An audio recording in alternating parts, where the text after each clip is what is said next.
कहानी की शुरुआत होती है साल 2092 में, जहां धरती पर प्रदूषण की वजह से सभी पेड़ पौधे सूख गए थे। तब यूटीएस नाम की एक ऑर्गेनाइजेशन ने अमीर लोगों के रहने के लिए धरती के बाहर एक कॉम्प्लेक्स बना दिया। वहीं बेचारे गरीब लोगों को धरती पर ही गंदी हवा में रहना पड़ रहा था। वहीं दूसरी ओर यूटीएस का फाउंडर सुलेवन मार्स पर आर्टिफिशियल पेड़ पौधे उगाकर उसे नई धरती बनाना चाहता था। इसी के साथ इन प्रोजेक्ट से पैदा होने वाला कूड़ा करकट, जिसे डेब्रिस कहते हैं, वो अंतरिक्ष में गोलियों की तरह उड़ता रहता है और इसे साफ करने के लिए स्पेस स्वीपर्स नाम के कर्मचारियों को अपनी जान पर खेलना पड़ता है और बदले में वो बेचारे इन डेब्रिस को बेचकर अपना गुजारा करते हैं। फिर अगले दिन हम देखते हैं कि काफी बड़ा डेब्रिस एक सैटेलाइट से टकरा गया और जल्द ही स्पेस स्वीपर्स की टीम अपनी शिप्स पर उसे रोकने निकली, पर तभी अचानक विक्ट्री नाम की एक शिप ने उनका रास्ता रोक लिया। तब बब्स नाम के एक रोबोट ने शिप के ऊपर खड़े होकर रस्सी फेंकी जो सीधा उसी डेब्रिस से जुड़ गई। इस जहाज पर टाई हो, जैंग और टाइगर नाम के 3 लोग और भी मौजूद थे और सभी स्पेस स्वीपर्स में इन चारों की सबसे जबरदस्त टीम थी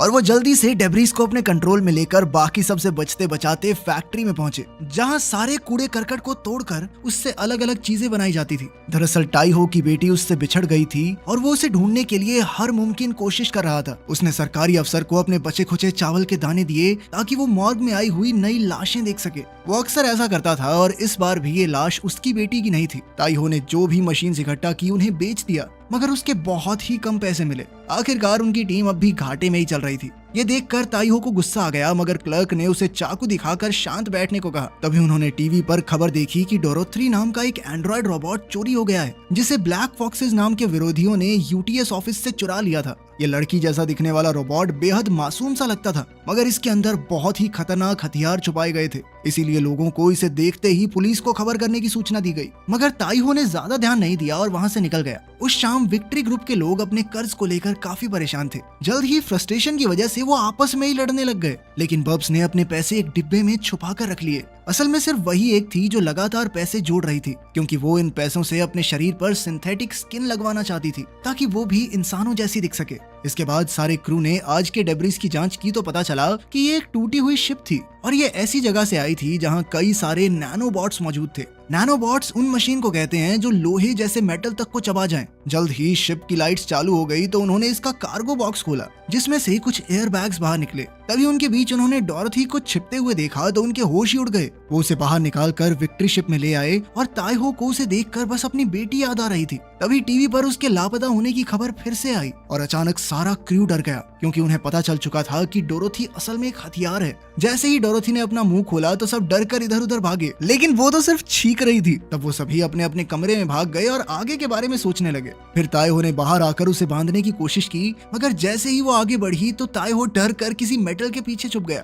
तभी उसकी नजर डोरोथी के बैग पर पड़ी और वो उसे उठाकर अपने कमरे में आ गया। उसमें एक फोन मिला जिसमें डॉक्टर कैंग नाम के एक आदमी की कई मिस कॉल थी। साथ ही डॉक्टर कैंग के नाम से यूटीएस के कुछ कागजात भी थे। खैर अब क्रू ने उस इलाके में जाने का फैसला किया जहां कोई नहीं रहता था, लेकिन फिर वो डोरोथी को अकेला छोड़कर शिप से भाग गए। तब हम देखते हैं कि डोरोथी के पास ऐसी शक्ति थी जिससे वो मरे हुए पौधों को भी जिंदा कर सकती थी। उधर बाकी के क्रू मेंबर्स एक बार में जाकर सोच रहे थे कि आखिर आगे क्या किया जाए। टाइगर ने पुलिस को डोरोथी के बारे में खबर करने की कोशिश की, मगर कोई जवाब नहीं आया। तब ताईहो ने कहा कि अगर वो डोरोथी को वापस ब्लैक फॉक्सेस के हवाले कर दें तो उन्हें ज्यादा पैसे मिल जाएंगे। फिर ताईहो ने एक मशीन निकाली जिससे उसकी आवाज बदल गई और उसने डॉक्टर कैंग को फोन करके डोरोथी की एक वीडियो भेजी और कहा कि डोरोथी को वापस पाने के लिए उन्हें $2 मिलियन देने होंगे। कैंग ने तुरंत फिरौती देने के लिए हाँ कर दी और उन्होंने आज ही मिलने का फैसला किया। अब पूरा क्रू जाने के लिए तैयार हो गया, पर तभी कंप्यूटर में अलार्म बजा, जिसका मतलब था कि पुलिस वहां आ रही है। उन्होंने फटाफट अपने खास कपड़े उतारे और डोरोथी को छुपाकर अपना अपना काम करने का नाटक करने लगे। एक पुलिस वाले ने वहां आकर पूछा कि उसे इस शिप से फोन आया था, तो टाइगर ने उसे दरवाजे के पीछे इशारा किया। अब पुलिस वाला हाथ में बंदूक लिए अंदर घुसा, लेकिन डोरोथी भी एक जगह से दूसरी जगह घूमते हुए बच गई। उस वक्त ताईहो ने बब्स के बचाए हुए पैसे निकालकर पुलिस वालों को देने की कोशिश की, मगर पुलिस वाले ने उसे धक्का दे दिया। लेकिन पैसे अब भी पुलिस वाले के हाथ में थे और बब्स ने सब कुछ रिकॉर्ड कर लिया था, इसलिए जैंग ने पुलिस वाले की शिकायत करने की धमकी दी। ये सुनकर पुलिस वाले को जाना पड़ा और फिर ताईहो और टाइगर अपना भेष बदल कर एक क्लब में पहुंचे, जहां वो डॉक्टर कैंग से मिलने वाले थे। टाइगर ने डोरोथी को एक बैग में सुरक्षित रखा था और ताईहो कैंग से मिलने आगे गया। तभी हम देखते हैं कि थोड़ी सी दूर एक बालकनी में कुछ गार्ड्स निशाना लगाने को तैयार खड़े थे। इधर कैंग ने टाइगर और ताईहो को पैसों का बैग दिया, लेकिन जब उन्होंने बैग खोला तो पता चला कि डोरोथी तो भाग गई थी। डोरोथी अब डांस फ्लोर पर जा पहुंची थी और वहां जब लोगों ने उसे देखा तो सभी वहां जमे रह गए। तभी सबके डिवाइसेस पर डोरोथी के लापता होने की खबर आई और सभी डर कर पीछे हट गए। उसी पल गार्ड्स ने वहां धुआंधार गोलीबारी शुरू कर दी, मगर ताइहो ने अपनी जान पर खेलकर डोरोथी को बचाया। तभी वहां अफरा तफरी मच गई और डॉक्टर कैंग डोरोथी तक पहुंचने की कोशिश कर रहा था, मगर लोग उसे आगे आने ही नहीं दे रहे थे। इधर ताइहो और टाइगर कैंग को ढूंढ रहे थे कि तभी एक गार्ड ने उस पर गोली चला दी, मगर डोरोथी ने अपनी पावर से उनके आसपास एक शील्ड बना दी, जिससे कोई भी गोली उन तक पहुंच ही नहीं पाई। मगर गार्ड्स भी अंत तक गोलीबारी करते रहे और उन्हें लग रहा था कि उन्होंने सबको मार दिया है। मगर टाइगर और ताइहो तो डोरोथी को साथ लेकर विक्ट्री शिप में भाग गए थे। अब उनकी शिप की मरम्मत होने वाली थी, इसीलिए उन्हें फैक्ट्री में ही रहना होगा। जब वो वापस पहुंचे तो जैंग ने उन पर बहुत गुस्सा किया, क्योंकि वो डोरोथी को वापस नहीं लौटा सके थे। फिर जैंग ने डोरोथी का फोन तोड़ दिया, क्योंकि उसके हिसाब से गार्ड्स उसके फोन को ट्रैक करके ही क्लब में पहुंचे होंगे, लेकिन उसने कैंग का नंबर पहले ही सेव कर लिया था। वहीं दूसरी ओर सुलिवन ने अपने साइंटिस्ट की टीम के साथ नैनोबॉट्स के बारे में बातचीत की, जो मार्स पर पेड़ पौधे और समुद्र बनाने की कोशिश कर रहे थे। तभी किसी ने उसे डॉर्थी के गॉगल्स दिए तो वो गुस्से में आ गया। उसने अपनी टीम से कहा कि उनका प्रोजेक्ट तभी सक्सेसफुल होगा जब वो धरती पर जिंदा रहने की उम्मीद ही मिटा देंगे। तभी अचानक उसकी नाड़ियां काले रंग की हो गई और वो दर्द से कराहने लगा। इधर कुछ समय बाद डोरोथी ने ताइहो से कैंची मांगी और पौधे पर उगे नए टमाटर तोड़ने लगी। ये देखकर ताइहो बेहद खुश हुआ और वो डोरोथी के साथ ये टमाटर बाकी स्वीपर्स को बेचने निकल पड़ा।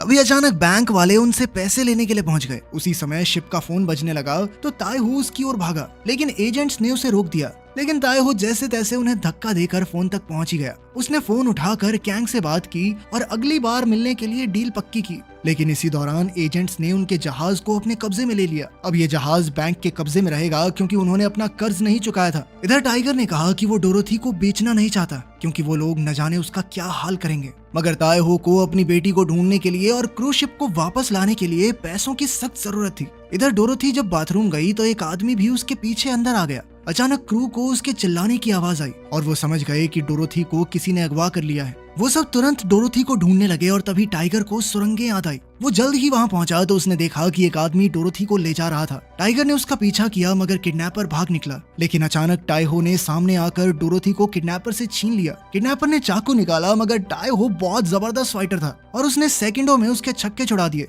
मगर कुछ ही पलों में और नकाबपोश गुंडे वहां आ पहुंचे, पर फिर टाइगर ने एक एक करके सबकी छुट्टी कर दी। तभी जैंग ने वहां आकर किडनैपर्स के लीडर का मास्क हटाया तो वो एक क्लर्क निकला जो अक्सर उनसे डेब्रिस खरीदता था। उधर क्रू के लोग किडनैपर्स से पूछताछ कर रहे थे कि डोरोथी बाथरूम में गई। तब जैंग ने कहा कि रोबोट्स तो बाथरूम जाते नहीं, इसका मतलब डोरोथी एक इंसान है। फिर बब्स ने एक खास लाइट की मदद से किडनैपर्स के टैटू बाहर निकाले, जिससे साबित हो गया कि वो ब्लैक फॉक्स के लोग थे। खैर फिर ब्लैक फॉक्स के लोगों ने उन्हें समझाया कि वो कोई आतंकवादी नहीं है, बल्कि वो तो कुदरत को बचाने के मकसद से काम करते हैं। असल में डोरोथी एक ऐसी बीमारी के साथ पैदा हुई थी जिससे उसका मरना तय था। इसीलिए उसके पिता ने उसकी जान बचाने के लिए उसके शरीर में नैनोबॉट्स डाल दिए। उन्होंने उसकी बीमारी को ठीक करने के साथ साथ उसे पेड़ पौधे उगाने की शक्ति भी दे दी। इसका मतलब ये था कि डोरोथी के अंदर धरती को बचाने की ताकत है और फिर सुलिवन के मार्स प्रोजेक्ट की कोई जरूरत ही नहीं होगी। जब सुलिवन को इस बात की खबर मिली तो उसने डोरोथी को मारने के लिए अपने गार्ड्स भेज दिए। गार्ड्स ने उस लैब को खत्म कर दिया और साइंटिस्ट को मार डाला,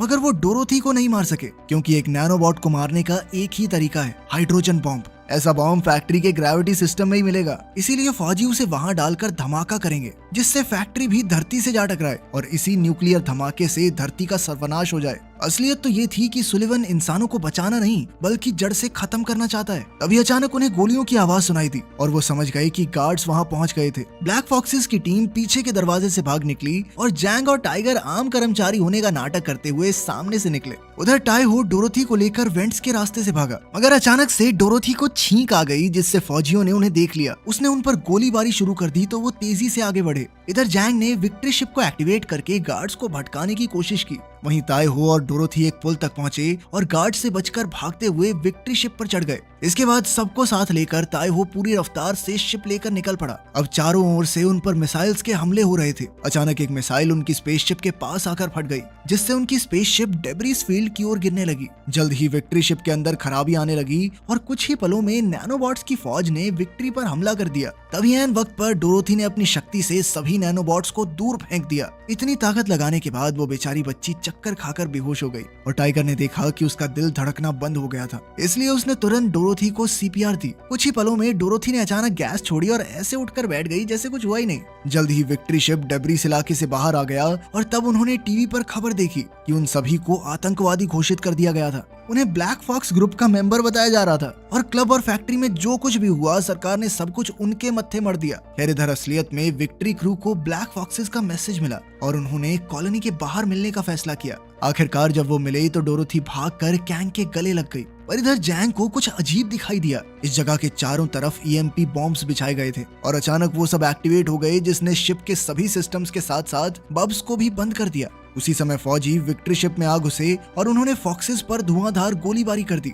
फिर उन्होंने डोरोथी को अपने कब्जे में लिया तो जैंग और उसके क्रू ने उसे बचाने की कोशिश की, मगर फौजियों ने उन्हें धूल चटा दी। अब जैंग, टाइगर और ताइहो को गिरफ्तार कर लिया गया, जबकि कैंग और बाकी ब्लैक फॉक्सेस मारे गए। जल्द ही सुलिवन वहां आ पहुंचा और उसने जैंग के मुंह में जबरदस्ती हाथ डालकर एक माइक्रो केमिकल बॉम्ब निकाला ताकि जैंग के पास बलिदान देने का ऑप्शन ना रहे। हालांकि जैंग, टाइगर और ताइहो तीनों उसके दुश्मन थे, मगर उसने उनमें से किसी को भी मारा नहीं, बल्कि उसने डोरोथी की कीमत लगाकर ढेर सारे पैसे उनके सामने फेंक दिए और ताइहो का मजाक उड़ाकर कहने लगा कि अब इन पैसों से वो अपनी खोई हुई बेटी को ढूंढ सकता है। इसके बाद सुलिवन ने अपने आदमियों को हुक्म दिया कि डोरोथी को फैक्ट्री में बंद करके उसे सीधा धरती से टकरवा दो। इसके बाद सुलिवन ने घोषणा की कि मार्स पर जीवन संभव हो गया है, अब वहाँ का वातावरण सही है, इंसान वहाँ जाके रह सकते हैं। वहीं दूसरी तरफ विक्ट्री शिप में ताइहो अपने हिस्से के पैसे इकट्ठे कर रहा था, पर बाकियों ने इस हराम के पैसे को हाथ लगाने से साफ मना कर दिया, बल्कि वो तो कैसे भी करके डोरोथी की जान बचाना चाहते थे। ताइहो ने उन्हें कहा कि इसमें वो भी जिंदा नहीं बच पाएंगे, मगर उन्हें इस बात की कोई परवाह नहीं थी। जब डोरोथी को हाइड्रोजन बॉम्ब से बांधा गया,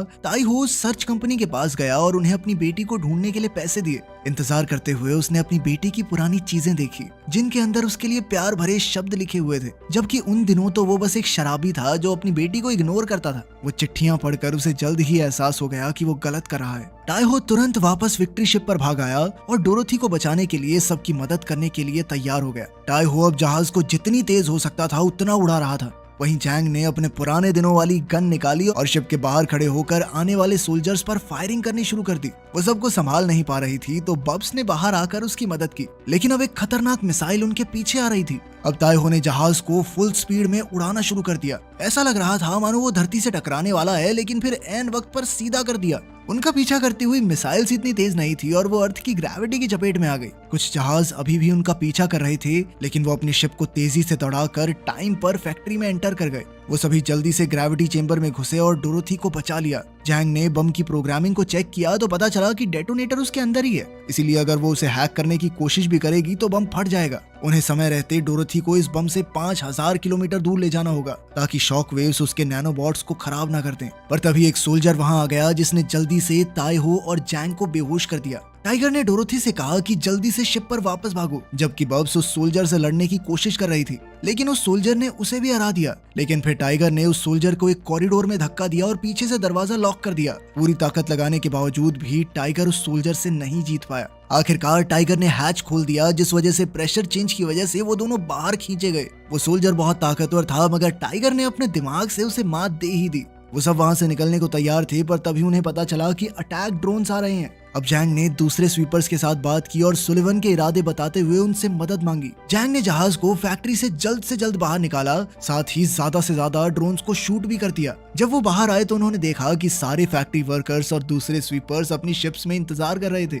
मिलकर काम करते हुए स्वीपर्स ने शानदार निशानों के साथ एक के बाद एक ड्रोन्स गिराने शुरू कर दिए, जिससे जैंग और उसके क्रू को जल्द से जल्द डोरोथी को बचाने के लिए उड़ने का मौका मिल गया। इसी बीच सुलिवन ने जो कुछ भी कहा था उसकी एक रिकॉर्डिंग न्यूज चैनल्स को भेज दी गई और अब पूरी इंसानियत को उसका सच पता चल गया था। गुस्से से भरा सुलिवन अपनी शिप में निकल पड़ा और विक्ट्री शिप को ढूंढकर उन्हें रोकने के लिए फायरिंग शुरू कर दी। जैंग दुश्मनों पर फायरिंग कर रही थी, जबकि ताइहो फुल स्पीड में शिप को उड़ा रहा था। अचानक ही कुछ भारी चीजें आकर जैंग के ऊपर गिर गई, जिस वजह से वो फंस गई और वहीं सुलिवन ने एक मैकेनिकल आर्म से विक्ट्री जहाज पर हमला कर दिया, जिससे जैंग जहाज से दूर फ्लोट होने लगी। फिर सुलिवन विक्ट्री के ऊपर चढ़ गया और बब्स ने उसे रोकने की कोशिश की, लेकिन सुलिवन ने उसे 2 हिस्सों में काट डाला। घायल जैंग ने किसी तरह शिप को पकड़ा और बूस्टर सिस्टम तक पहुंच गई, जिसे उसने सही समय पर एक्टिवेट कर दिया, जिससे जहाज अचानक बहुत तेज उड़ने लगा और सुलिवन नीचे गिर गया। लेकिन बूस्टर भी ज्यादा देर तक नहीं चला और सुलिवन फिर से विक्ट्री तक पहुंच गया। अपनी मैकेनिकल आर्म की मदद से उसने जहाज को तोड़कर खोल दिया,